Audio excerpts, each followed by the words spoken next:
Hello my dear students, आप सभी का एसजीसी ऑनलाइन क्लास के प्लेटफॉर्म पर आप सभी का स्वागत है। मैं अजय चौहान आप सभी को बॉटनी बीएससी फर्स्ट सेमेस्टर का मैं आपको पढ़ा रहा था। उसमें जो टॉपिक था वो हमने आपसे पिछले वीडियो में जो डिस्कस किया था वो था स्ट्रक्चर ऑफ यूकैरियोटिक सेल, यानी प्लांट सेल के बारे में हमने डिस्कस किया था। उसमें कुछ चीज़ें रह गई थी, तो आइए देखते हैं उसी चीज़ के बारे में हम डिस्कस करते हैं। ठीक है, ये सब चीजें आपने पढ़ ली थी। आज हम आपको इसमें हमने आपको बताया था कि जो मेनली जो प्लांट सेल होता है उसमें सेल वॉल और प्रोटोप्लास्ट पाए जाते हैं। उस दिन हमने सेल वॉल और प्रोटोप्लास्ट के बारे में बताया था, और आज हम आपको बताएंगे कि जो प्रोटोप्लास्ट होता है उसमें दो पार्ट्स होते हैं, उन्हीं दोनों के बारे में हमें आपको बताना है आज, एक साइटोप्लाज्म और एक न्यूक्लियस। तो आइए हम साइटोप्लाज्म के बारे में डिस्कस करते हैं। अब यहां पे बताया गया कि जो वर्ड साइटोप्लाज्म है इसको सबसे पहले डेजिग्नेट किया गया था। ये सभी जितने भी सेल्स होते हैं उसका ये इंपॉर्टेंट पार्ट होता है। इसको सबसे पहले जो है वो शार्प और ग्लूरीमोंट ने 1941 और 1934 के बीच में इन्होंने दिया था। अब अगर साइटोप्लाज्म देखा जाए तो ये एक ट्रांसपेरेंट सेमी फ्लूइड होता है, ठीक है, और इसमें जो है क्या कहते हैं सब्सटेंस होता है, सेमी फ्लूइड सब्सटेंस होता है, ठीक है, जो कि आपका वाटर से क्या होता है फिलअप होता है, यानी वाटर से ज्यादा डेंस होता है जो इसमें जो है वो सब्सटेंस पाया जाता है। साथ ही साथ इसमें ग्रेन्यूल्स पाए जाते हैं और वैक्यूल्स पाए जाते हैं। यानी अगर सीधा सीधा कहें तो जो साइटोप्लाज्म होता है वो सेल के अंदर स्केटर रहता है, लाइक दैट। इस तरीके से मान लीजिए ये एक सेल है, ठीक है, तो इस सेल में ये टोटल जो है क्या कहते हैं ये वाला जो पार्ट रहता है इसमें जो है वो पूरा साइटोप्लाज्म में से पूरे के पूरे सेल में स्केटर्ड रहता है, डेंस होता है, सेमी फ्लूइड होता है, ट्रांसपेरेंट होता है, यानी इसमें से सारी चीजें देखी जा सकती हैं।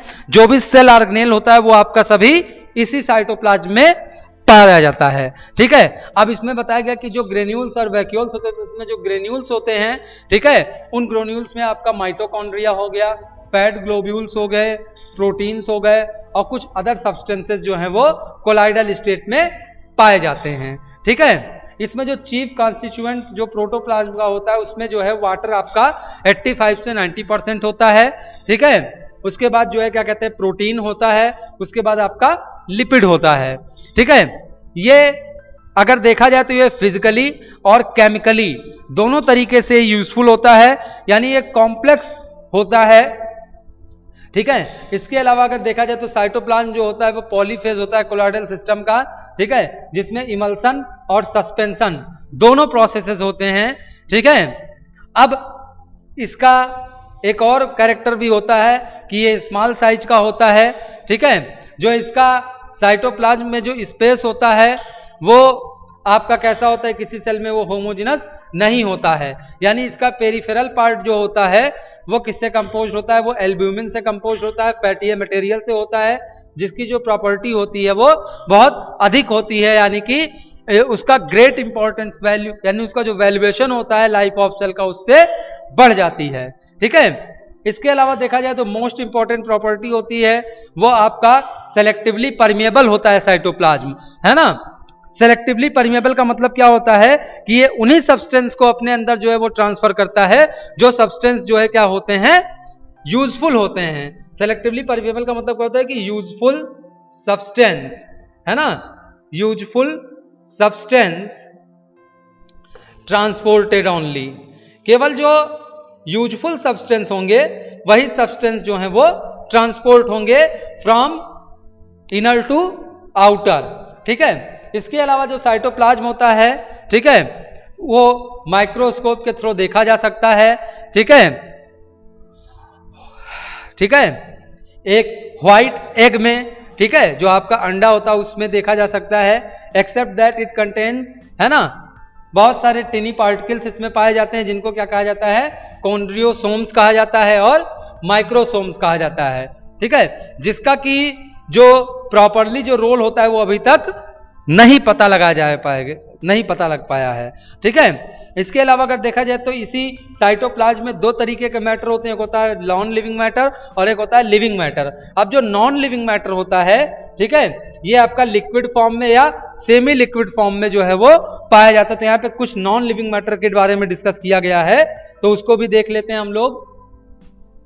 ठीक है, अब इस नॉन लिविंग मैटर में आपका जो है क्या कहते हैं, आपका सबसे पहले आता है वैक्यूल्स या सेल सैप, है ना।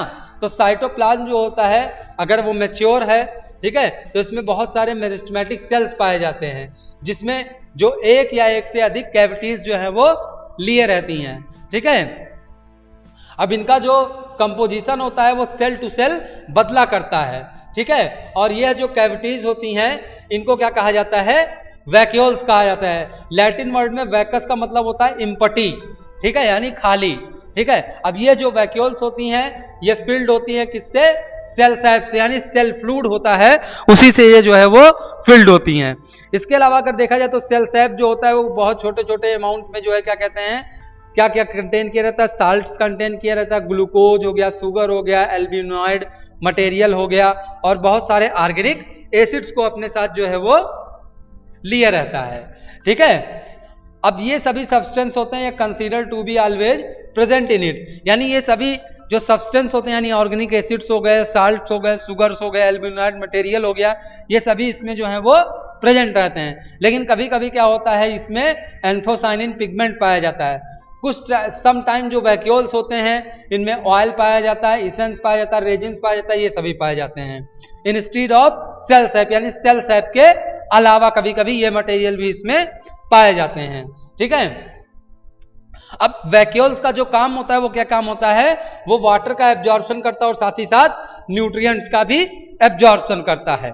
ठीक है, इसके अलावा अगर देखा जाए तो इसमें जो है क्या कहते हैं, सेल इंक्लूजन्स पाए जाते हैं। सेवरल बहुत सारे केमिकल कंपाउंड्स होते हैं जो कि साइटोप्लाज्म में आकर होते हैं, किसमें, इन the form of non living inclusion. ठीक है, इसमें जैसे आपका फूड हो गया, फूड प्रोडक्ट जैसे आपका स्टार्च हो गया जिसमें नाइट्रोजन नहीं पाया जाता है, इनुलिन हो गया, हेमी सेलुलोज हो गया, सेलुलोज हो गया, शुगर हो गया, प्रोटीन हो गया, अमीनो एसिड्स हो गए, फैट हो गए, ऑयल्स हो गए। तो जितने भी फूड पार्टिकल्स होते हैं या फूड प्रोडक्ट्स होते हैं, they are non living material and they are present in the cell inclusion. Okay, इसके अलावा इसमें कुछ सेक्रेटरी प्रोडक्ट्स होते हैं, सेक्रेटरी प्रोडक्ट जैसे कि आपका एंजाइम हो गया या नेक्टर हो गया। कुछ वेस्ट प्रोडक्ट्स होते हैं प्लांट सेल में जैसे आपका एल्कलॉइड हो गया, ठीक है, इसमें नाइट्रोजन पाया जाएगा, लैटेक्स हो गया, टैनिन हो गया, ठीक है, इसमें नाइट्रोजन नहीं पाया जाएगा, मिनरल साल्ट हो गया आपका, ऑयल हो गया आपका, परफ्यूम हो गया।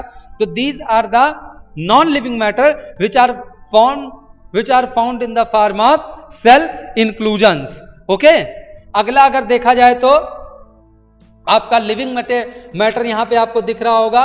तो लिविंग मैटर में जो है क्या कहते हैं, इसमें मेनली बहुत सारे लिविंग मैटर होते हैं, बहुत सारे माइक्रोबियल वर्ड, जैसे बैक्टीरिया में अगर देखा जाए, ठीक है, तो यहां पे अगर जैसे देखा जाए तो प्लास्टिड होता है, माइटोकॉन्ड्रिया होता है, गोल्जी बॉडी होता है, राइबोसोम्स होते हैं, मतलब जितने भी सेल ऑर्गेनेल्स होते हैं, all the cell organelles are included under living matter of the cell.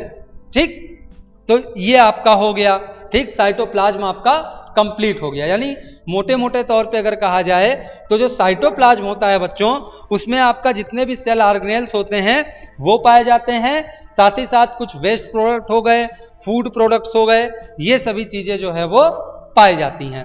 अब दूसरा जो सबसे इंपॉर्टेंट पार्ट है वो है न्यूक्लियस। किसी भी प्लांट में या किसी भी सेल में जो न्यूक्लियस होता है वो सबसे इंपॉर्टेंट पार्ट होता है। क्यों? क्योंकि उसी न्यूक्लियस में जो है वो क्या पाया जाता है, क्रोमोसोम्स पाए जाते हैं। ठीक है, क्रोमोसोम्स पाए जाते हैं, है ना। दे आर, और ये जो क्रोमोसोम्स होते हैं दे आर जेनेटिकली एक्टिव, है ना। ये आपके जेनेटिकली क्या होते हैं बच्चों, एक्टिव होते हैं, जेनेटिकली एक्टिव। ओके, अब न्यूक्लियस कैसा होता है, ये एक स्फेरिकल स्ट्रक्चर होता है, डेंसली कलर्ड होता है, मतलब कि गहरे रंग का होता है। पार्ट ऑफ ये क्या होता है, प्रोटोप्लाज्म होता है, जो कि एम्बेडेड रहता है किसमें, साइटोप्लाज्म में एम्बेडेड रहता है। ठीक है, यानी जितनी भी वाइटल एक्टिविटीज होती हैं जो सेल्स में, वो कहां पे होती हैं? साइटोप्लाज्म में होती हैं। बट दीज आर, लेकिन इनका जो कंट्रोल होता है वो किसके द्वारा होता है? न्यूक्लियस के द्वारा होता है। ठीक है, तो जो मोस्ट इंपॉर्टेंट फंक्शन, जैसा कि मैंने बताया कि जेनेटिकली एक्टिव होता है, ठीक है, तो जो न्यूक्लियस का मेन वर्क होता है, ये कैरियर होता है पेरेंटल कैरेक्टर का ऑफ स्प्रिंग में, यानी कि one generation to other generation से ये क्या करता है?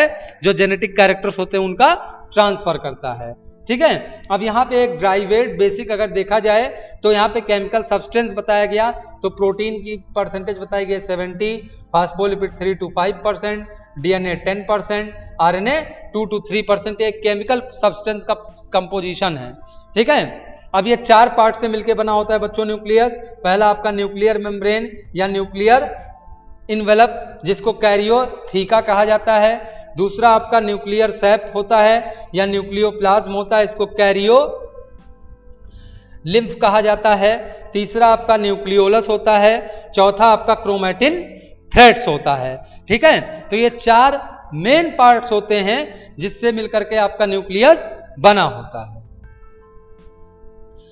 अब यहां पे बताया गया कि जो मोस्ट कॉन्स्पिक्यूअस न्यूक्लियर कंपोनेंट होता है, ठीक है, ये सिलेंडर होता है, मतलब वीक होते हैं सिलेंडर थ्रेड्स ऑफ क्रोमैटिन, यानी कि उस क्रोमैटिन में क्या क्या आएगा? डीएनए, आरएनए और न्यूक्लियोप्रोटीन आ जाएगा। न्यूक्लियोप्रोटीन में आपका हिस्टोन प्रोटीन होता है। ठीक है, अब इसमें बताएगा कि जब सेल डिवीजन होता है, ठीक है, तो यह जो क्रोमैटिन थ्रेड्स होते हैं ये क्या हो जाते हैं? थिक हो जाते हैं, है ना, और इनका एक डिस्टिंक्ट शेप हो जाता है। तो इस तरीके से इसको क्या कह दिया जाता है? क्रोमोसोम कह दिया जाता है, यानी कि thick thread like structure, thick thread like structure called, क्या कहेंगे बच्चों? Called chromosome. ओके, अब क्रोमोसोम अगर देखा जाए तो क्रोमोसोम फॉर ईच न्यूक्लियस, ठीक है, ये कांस्टेंट होता है, इसकी संख्या जो है वो कांस्टेंट होती है। ठीक है, किसी एक पर्टिकुलर स्पीसीज के लिए। ठीक है, तो ये क्या कहलाता है? ये आपका क्रोमोसोम नंबर कहलाता है। अब अगर क्रोमोसोम देखा जाए तो ये 3 काइंड के, यानी 3 प्रकार के केमिकल सब्सटेंस से मिलकर बना होता है, प्रोटीन, डीएनए और आरएनए से। ठीक है, प्रोटीन में आपका कौन सा होगा? Histone protein. ठीक है, और ये जो न्यूक्लिक एसिड्स होते हैं, यानी आपके जो डीएनए हो गए, RNA, these are the nucleic acid, और जो प्रोटीन होता है ये जियांट मॉलिक्यूल होते हैं। ठीक है, having a main stem and many side branches as discussed previously. ठीक है, इसके अलावा अगर देखा जाए, ठीक है, तो 20 डिफरेंट काइंड के जो है क्या कहते हैं? प्रोटीन्स पाए जाते हैं। ठीक है, और अगर न्यूक्लिक एसिड पाए जाते हैं तो ये 4 प्रकार के बताया गया। ठीक है, और डिफरेंट टाइप के पाए जाते हैं। और बस फिर बताया गया कि सभी जो प्रोटीन होते हैं या न्यूक्लिक एसिड होते हैं ये ऑप्टिकल फॉर्म में नहीं पाए जाते हैं। ठीक है, यानी ऑप्टिकल मतलब कोई इनका मिरर इमेज नहीं बनता है। ठीक है, यानी ये दे हैव नो आइसोमर्स, है ना, तो ये एक बेसिक कंपोनेंट के रूप में दिखाई देते हैं लिविंग सेल में। ठीक है, इनमें सिंप्लिसिटी होती है बियॉन्ड एक्सपेक्टेशन। ठीक, तो इस तरीके से बच्चों यहां पर आपका जो है क्या कहते हैं, ये आज यूकैरियोटिक सेल स्ट्रक्चर समाप्त होता है। ठीक है, अब आपको नेक्स्ट टॉपिक में हम अगला टॉपिक आपको बताएंगे ले। ठीक है, तो आज के लिए इतना ही। नेक्स्ट वीडियो में हम आपको फिर से नई चीज बताएंगे, नया टॉपिक स्टार्ट करेंगे। तब तक के लिए गुड बाय मेरे प्यारे बच्चों।